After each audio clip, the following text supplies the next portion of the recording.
সরাসরি যোগ বাদে এই গাণিতিক বিবৃতিটির অর্থাৎ ৪ গুণ ৮ যোগ ৩ গুণনের বিভাজন নীতি ব্যবহার করে পুনরায় লিখো। তারপর বিবৃতিটি সরল করো। দেখা যাক চেষ্টা করে এই বিবৃতিটির মান কি দাঁড়ায়। পরে আমরা কথা বলবো গুণনের বিভাজন নীতি নিয়ে, সংক্ষেপে যাকে বিভাজন নীতি বলা হয়, সরাসরি যোগ না করে। এখানে ৪ গুণ ৮ যোগ ৮ যোগ ৩ ৮ যোগ ৩ এটাকে আমরা দুইভাবে সমাধান করতে পারি। সাধারণভাবে যখন ব্র্যাকেট মানে বন্ধনী থাকে তখন আমরা প্রথমে ওই বন্ধনীর ভিতরের অংশের মান বার করি, তারপর ওই বন্ধনীর বাইরের অংশে কি আছে তা নিয়ে চিন্তা করি। আমরা এখানে খুব সহজভাবেই করতে পারি। আমরা ৮ যোগ ৩ এর মান কত তা বার করতে পারি। ৮ যোগ ৩ হয় ১১। যদি আমরা করি তাহলে আমরা এভাবেই করতে পারি। আমরা পাবো ৪ গুণ বন্ধনীর ভিতরে আমাদের আছে ১১, ৮ যোগ ৩ হয় ১১, এখন হবে ৪ গুণ ১১ অর্থাৎ ৪৪।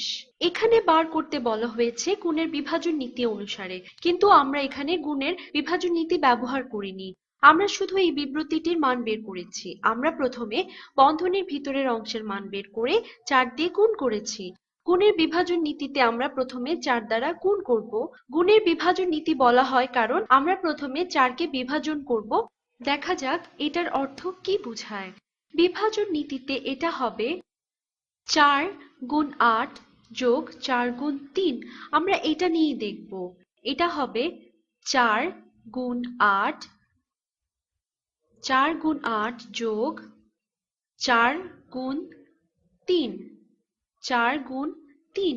অনেকেই শুধু ৪ গুণ ৮ করে, কিন্তু না, তোমাকে প্রথমে ৪ কে বিভাজন করতে হবে। তোমাকে প্রথমে ৮ এর সাথে গুণ এবং পরে ৩ এর সাথে গুণ করতে হবে। এইটাই গুণের বিভাজন গুণাবলী বা নীতি। যখন তুমি মান বের করবে, আমি এখানে দেখাবো কিভাবে এটা কাজ করে।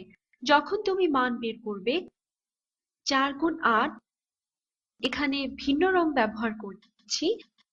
৪ গুণ ৮ হয় ৩২ যোগ ৪ গুণ ৩, ৪ গুণ ৩ হয় ১২ এবং ৩২ যোগ ১২ সমান হয় ৪৪ অর্থাৎ ৪৪। তুমি এই দুটোর যে কোনো ভাবেই করতে পারো।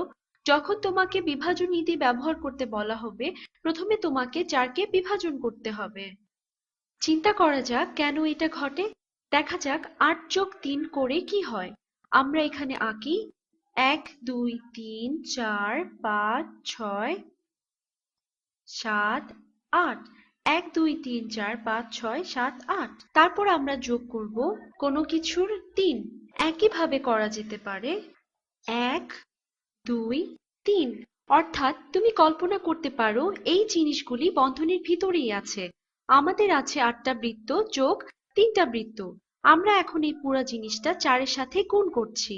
অর্থাৎ এর অর্থ দাঁড়ায় আমরা এই বৃত্তগুলোকে আবার নিচ্ছি, আমরা কপি করে আবার নিচ্ছি, আমরা কপি করে নিচে দ্বিতীয়বার নিচ্ছি, একইভাবে ৩ বার এবং ৪ বার নিচ্ছি।